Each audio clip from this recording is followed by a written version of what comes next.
nag-text si sir sa amin. Tapos ayan ang sabi niya, maayos naman yung unang chat niya.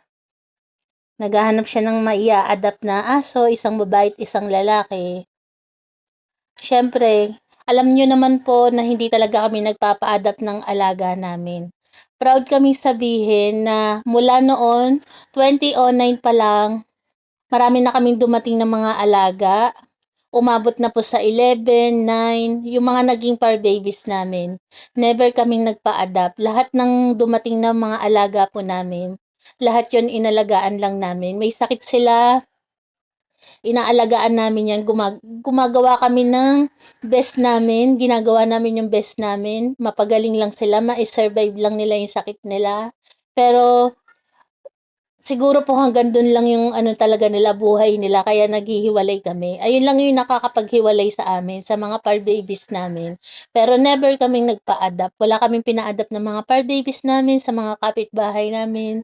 Alam po yan ng mga kapitbahay namin kasi yung mga dati na nahingi sila sa amin, sa mga kumpare ni Fernan, nahingi din po sila sa amin. Never kami nagpa-adapt ng mga alaga namin. Ayun po yung proud naming sabihin sa inyo na kahit hindi kami nagba-vlog noon, wala kaming pina-adapt na mga alaga namin. At lalo na po siguro ngayon na nagba-vlog na kami, never talaga kami magpapa-adapt ng alaga namin. Dahil once na naging alaga po namin sila, hangga't nabubuhay sila, aalagaan namin sila, hindi namin sila ile-let go. At ito po yung si sir, sabi niya kasi nag-post kami, tapos ayun pala hindi namin ipapa-adapt. Parinig ko na lang po sa inyo. Basta ito po yung kanyang message sa amin. Ayan, 'di ba po nahingi siya, ang sabi ko, do'n siya magtanong sa City Pound nila o kaya sa ibang dog shelter. Siyempre do'n po, marami siya do'ng pagpipilian, tiyak hindi siya masisiro do'n, meron siyang maa-adapt dahil marami nga po do'n for adoption. 'Di ba, tama naman po yung sagot ko sa kanya, magalang naman yung pagsagot ko, pero ito yung reply niya kasi, eh. Ay di sana hindi kayo mag-post, mga tanga pala kayo eh. Magpupos kayo, ang sabi nyo, adapt. Ang ibig sabihin po ng adapt,